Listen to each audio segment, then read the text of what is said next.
Shalom semuanya, selamat pagi. Selamat pagi. Pagi. Oke, oke. Baik. Hari ini kan kita mau presentasi. Kita mau mempresentasikan tentang determinan perilaku hidup sehat polusi, yaitu dengan negara Indonesia dan Swiss. Baik, sebelum kita memulai presentasi ini, ada baiknya kita berdoa yang dipimpin oleh Inggris. Nanti kami presentasi.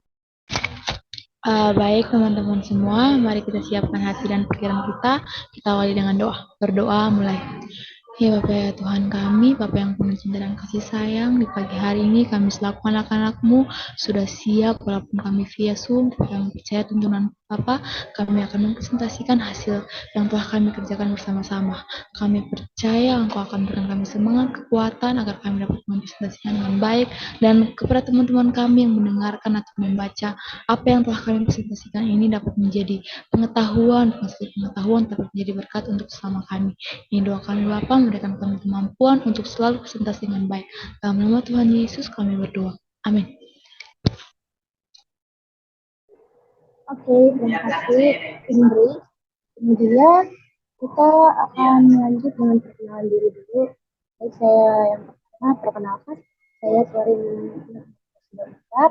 Saya selaku PMC dari GK4. Kemudian selanjutnya boleh untuk Alga perkenalan diri. Baik, perkenalkan nama saya Alda Indramanidun. Saya GB8 GK40. Terima kasih. Kemudian selanjutnya Indri. Perkenalkan, nama saya Indri Borges, saya dari GB8 GK40. Selanjutnya Elizabeth. Perkenalkan, saya Elizabeth Johanna Boros Sitonggir, saya dari GB8 dan GK40. Selanjutnya Indah.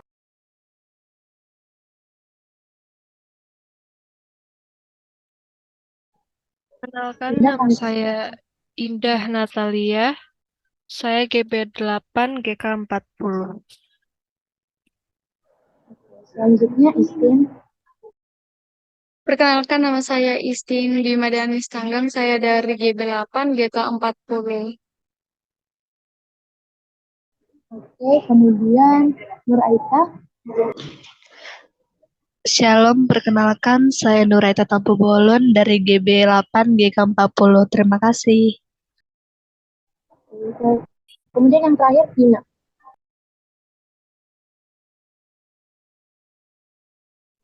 Baik, perkenalkan nama saya Nini Angel Beno. Saya dari GB8 GK40. Terima kasih. Baik, kita akan memulai presentasinya melalui di presentasi kali ini diharapkan para pendengar ataupun pembaca dapat memahami dan dapat mengaplikasikan beberapa yang bisa diaplikasikan dari materi yang kita buat hari ini. Baik, yang pertama kita akan mulai dari pengertian polusi udara. Ya, polusi udara itu merupakan kontaminasi udara pada atmosfer yang diakibatkan karena gas, cairan, kendaraan atau limbah padat yang dapat mempengaruhi kesehatan manusia dan biosfer.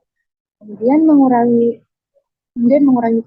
visibilitas dan dapat merusak material. Polusi udara berarti kehadiran substansi fisik, biologi atau kimia di lapisan udara ini dalam jumlah yang bisa membahayakan kesehatan seluruh komponen biotik lingkungan ekosistem, mengganggu keindahan dan kenyamanan, dan merusak properti.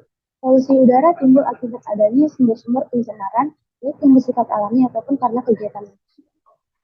Adapun faktor-faktor yang perbandingan ataupun perbedaan dari negara Indonesia maupun negara Jepang, ada 6 faktor. Kita mulai dari faktor yang pertama yaitu faktor kognitif, afektif, dan psikomotor. Untuk Alda kami persilahkan. Baik, terima kasih atas waktu dan kesempatannya. Baik, untuk faktor kognitif, efektif, dan psikomotor, Untuk Indonesia, upaya yang dilakukan pemerintah untuk mengendalikan polusi udara yang kian memburuk dengan cara mengimbau masyarakat untuk beralih ke transportasi umum dibandingkan menggunakan transportasi pribadi. Hal ini tidak sepenuhnya dapat menangani masalah, melainkan banyak menimbulkan protes dari berbagai pihak, karena dinilai berkontraproduktif dan dapat mengakibatkan masyarakat tidak peduli dengan lingkungan karena mereka melihat pemerintah pun tidak berupaya penuh dalam mengatasi hal ini. Berbanding terbalik dengan negara Swiss, tingkat kesadaran masyarakatnya sangat tinggi tentang pentingnya kualitas udara bersih, sehingga banyak kebijakan yang dikeluarkan pemerintah yang dapat diikuti oleh masyarakat dengan baik. Masyarakat menyadari bahwa polusi udara dapat menyebabkan gangguan kesehatan. Ada beberapa tindakan yang dilakukan agar polusi udara dapat berkurang. Yang pertama, melakukan pengelolaan pupuk kandang dan produksi ternak yang efisien. Yang kedua, mengurangi emisi karbon hitam dan metana. Yang ketiga, mengurangi polutan jangka pendek. Dan yang keempat, masyarakat mengikuti kebijakan ambisius untuk mengurangi polusi. Baik, terima kasih untuk Alda. Kita akan lanjut ke faktor lingkungan, yaitu juga kami persilahkan untuk menurut Aida. Baik, terima kasih atas kesempatannya. Di sini saya akan membandingkan faktor lingkungan di Indonesia dengan Swiss, sehat sakit mengenai polusi udara. Jadi seperti yang kita ketahui, perkembangan zaman menimbulkan peningkatan aktivitas industri dan transportasi terhadap faktor lingkungan. Hal ini memicu timbulnya pencemaran udara atau polusi udara yang berdampak pada kesehatan, terutama di wilayah industri dan kota-kota besar. Polusi udara memiliki dampak terhadap kesehatan, diantaranya adalah gangguan saluran pernafasan. Seperti yang kita ketahui, dampak ini melalui penyebab pencemaran alam udara atau aktivitas manusia. Yang berbeda dengan negara Swiss. Swiss adalah salah satu negara maju di Eropa yang terkenal dengan sejumlah keunggulannya, yaitu sebagai salah satu negara paling bersih, teraman, dan terindah di dunia. Contoh yang dilakukan Swiss itu dengan total lebih dari 20.000 kendaraan dan mesin yang telah direnovasi agar tidak menyebabkan pencemaran udara. Sistem pengelolaan limbah di Swiss seperti memisahkan dan daur ulang limbah organik, kemudian mengkonversi sisanya menjadi energi. Oleh karena itu, Swiss adalah salah satu negara yang terbersih dan bebas dari pencemaran udara, sehingga penduduk Swiss mempunyai tingkat kematian terendah. Terima kasih. Oke, terima kasih Nur Aida.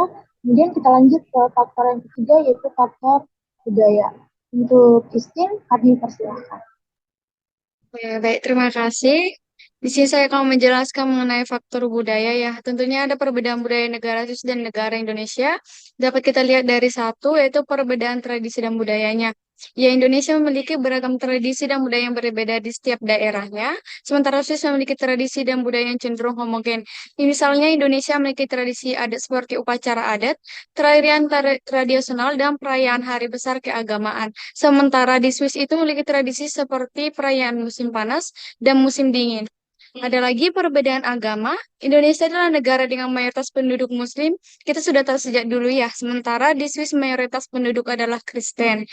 Dilanjut dengan perbedaan kesenian dan musik. Indonesia memiliki beragam kesenian dan musik tradisionalnya, seperti gamelan, kedua wayang, dan tari-tarian. Sementara Swiss memiliki kesenian dan musik yang lebih modern dan populer, yaitu seperti opera, musik klasik, jazz. Namun keduanya memiliki keunikan dan daya tarik tersendiri bagi wisatawan yang ingin mengenal budaya lokal. Dilanjut dengan perbedaan politik. Indonesia dan Swiss memiliki perbedaan dalam sistem politiknya. Kita tahu Indonesia memiliki sistem politik demokrasi, sementara di Swiss memiliki sistem politik federasi. Namun kedua negara tentu memiliki aturan dan regulasi yang ketat untuk menjaga stabilitas politik dan keamanan nasionalnya. Dilanjut dengan perbedaan bahasa, kita tahu bahasa yang digunakan di Indonesia adalah bahasa Indonesia. Ini sudah menjadi resmi menjadi bahasa pemersatu kita ya. Sementara di SIS, bahasa resmi ada 3 bahasa, yaitu bahasa Jerman, bahasa Prancis, dan bahasa Italia. Tapi jangan khawatir juga, penduduk SIS juga sudah menguasai bahasa Inggris, sehingga untuk komunikasi tidak menjadi masalah. Dilanjutkan dengan perbedaan kebiasaan, hal ini yang perlu kita contoh dari negara Swiss. Yaitu Indonesia dan Swiss juga memiliki perbedaan kebiasaan dalam berbagai aspek kehidupannya. Misalnya Indonesia memiliki kebiasaan makan nasi, sementara Swiss lebih suka memperoleh, Swiss suka roti dan keju. Indonesia juga memiliki kebiasaan mengucapkan salam dengan bersalaman, sementara Swiss memberikan salam dengan mencium pipi. 7, dan terakhir ada perbedaan kuliner. Indonesia kita tahu memiliki beragam masakan yang enak ya, yang kaya akan rempah-rempah bahan alaminya. Sementara Swiss memiliki kuliner yang terkenal dengan keju dan coklatnya. Namun perbedaan kuliner ini dapat menjadi daya tarik bagi wisatawan yang ingin mencoba makanan lokal. Terima kasih. Oke, terima kasih Istin. Kemudian kita lanjut ke faktor yang keempat, yaitu faktor ekonomi dan kehidupan sosial. Untuk ini kami persilahkan.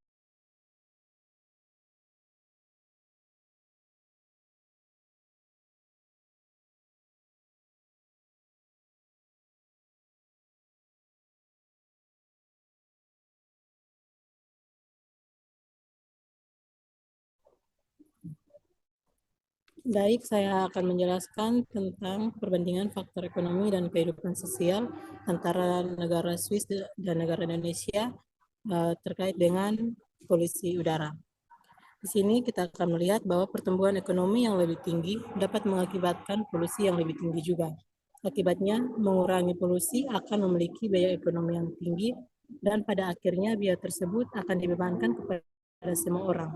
Kita juga perlu memperhitungkan eksternalitas seperti biaya perawatan kesehatan akibat polusi itu sendiri yang dapat menghambat pertumbuhan ekonomi.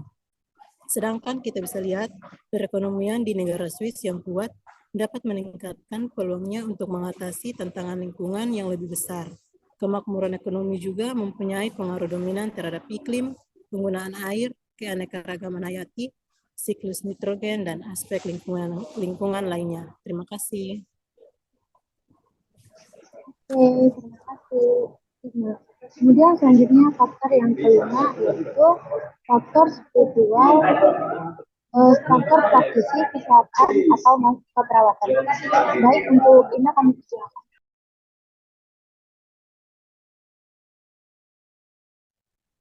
Baik, di sini saya akan membahas tentang faktor praktisi kesehatan. Masalah kesehatan masyarakat Indonesia adalah multikasual, maka pecahannya harus secara multidisiplin. Oleh karena itu, kesehatan masyarakat sebagai seni atau prakteknya mempunyai bentangan yang sangat luas ya. Semua kegiatan baik langsung maupun tidak untuk mencegah penyakit, meningkatkan kesehatan, terapi fisik, mental maupun sosial, maupun pemulihan rehabilitatif, kesehatan fisik maupun sosial dan mental adalah upaya kesehatan masyarakat secara garis besar dan upaya-upaya yang dapat dikategorikan sebagai seni atau penerapan ilmu kesehatan masyarakat antara lain yaitu 1. Pemberantasan penyakit baik menular maupun tidak. Yang kedua, perbaikan sanitasi lingkungan. Dan yang ketiga, perbaikan lingkungan pemukiman. Dan yang keempat, pemberantasan vektor. Yang kelima, pendidikan penyuluhan kesehatan. Dan yang keenam, gizi masyarakat. Yang ketujuh, pembinaan sanitasi tempat-tempat umum. Yang kedelapan, pengawasan obat dan minuman. Yang kesembilan, pembinaan peran serta masyarakat. Sedangkan di Swiss tampaknya telah menduduki setidaknya 2 daftar negara yang ramah lingkungan dalam Universitas Amerika Serikat yang mengalahkan 140 negara lainnya untuk zona hijau. Swiss juga mengenakan biaya untuk air dan layanan pengolahan sampah, serta memiliki pajak lingkungan yang besar. Hal ini membuat Swiss memimpin beberapa tingkat dalam hal polusi udara dan polusi air terendah di dunia. Terima kasih. Oke, terima kasih Indah. Kemudian kita lanjut ke faktor yang dan yang paling terakhir itu ya faktor spiritual, keyakinan dan nilai hidup Elizabeth. Kami persilakan. Baik, di sini ada yang keenam di mana faktor spiritual, keyakinan, dan nilai hidup. Keyakinan dan spiritual itu mempengaruhi perilaku hidup sehat. Dan yang kita lakukan dengan cara yaitu satu ada stres dan coping, di mana stres dan coping ini dapat berkontribusi pada kesehatan mental yang lebih baik dan oleh karena itu kesehatan fisik yang lebih baik. Terus yang kedua ada perawatan kesehatan keyakinan dapat mempengaruhi keputusan individu tentang keperawatan kesehatan, di mana mencari keperawatan medis atau keperawatan alternatif. Yang ketiga ada dukungan sosial. Dukungan sosial itu dapat memberikan dukungan sosial yang penting bagi individu di Swiss, di mana berbagai agama dan keyakinan ada. Ini dapat menjadi sumber dukungan emosional setiap pasien. Yang keempat, pilihan gaya hidup. Pilihan gaya hidup ini merupakan pandangan khusus tentang pola makan, aktivitas fisik, dan penggunaan zat tertentu, dan dapat mempengaruhi perilaku sehat atau tidak sehat.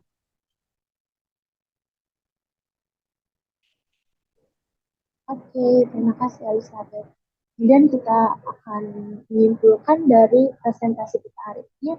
Kesimpulannya penanganan masalah polusi udara di Swiss itu benar-benar jauh lebih baik ya daripada di Indonesia. Karena Indonesia tuh masih termasuk negara yang polusi udaranya tuh tinggi. Kayak sekarang tuh kan ada nih kita lihat berita kayak polusi udara di Indonesia tuh paling tinggi di nomor 1 di dunia gitu kan. Nah, oleh karena itu kita masih perlu lagi nih berbenah memperhatikan mengenai polusi udara kita. Kita sebagai generasi juga perlu memberikan perhatian yang lebih lagi terhadap polusi udara.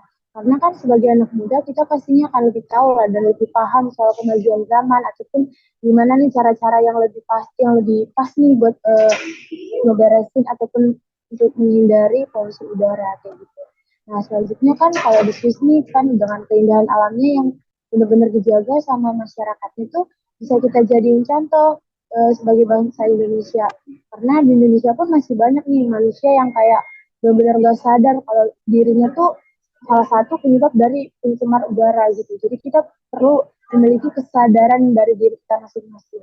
Kita juga bisa ngasih sosialisasi mungkin atau ajaran buat teman-teman kita atau mungkin untuk yang lain yang benar-benar yang belum paham atau buat kaum-kaum awam lah istilahnya. Karena supaya mereka juga bisa menerapkannya dalam kehidupannya. Kita juga bisa menerapkan itu dalam kehidupan kita. Supaya kita juga supaya kita juga bisa membantu mengurangi pencemaran udara dan lebih tahu bagaimana harus bertindak. Sekian untuk kesimpulannya. Sepertinya untuk kesimpulannya sudah sangat jelas ya bahwa Indonesia itu dengan Swiss sangat berbeda. Baik, sekian presentasi kami hari ini. Sebelum kita menutup, ada baiknya kita berdoa dulu. Untuk Indri, kami persilakan memimpin doa penutup. Puji Tuhan, kita telah menyelesaikan presentasi kita. Mari kita semua satu di dalam doa. Doa mulai. Ya Bapak ya Tuhan kami, Bapak yang sungguh kami puji, sungguh kami percaya dalam iman kami. Terima kasih banyak untuk tuntunan-Mu Tuhan Yesus, sehingga kami telah menyelesaikan presentasi kami. Tuhan Yesus, kami percaya apapun hasilnya, kami percaya Tuhan punya rencana yang indah bagi setiap masa depan kami. Ini segala yang telah kami berikan, yang telah kami kerjakan, telah kami presentasikan. Semoga apa yang kami presentasikan, apa yang kami sampaikan ini dapat menjadi pengetahuan serta berkat bagi teman-teman sekalian. Ini doa kami Bapa, dalam nama Tuhan Yesus, berkati segala tugas dan tanggung jawab kami berikutnya. Ini doa kami Tuhan Yesus, terima kasih Tuhan Yesus, amin. Oke, terima kasih semuanya. Boleh keluar ya satu-satu. Ya, kasih. Shalom. Shalom.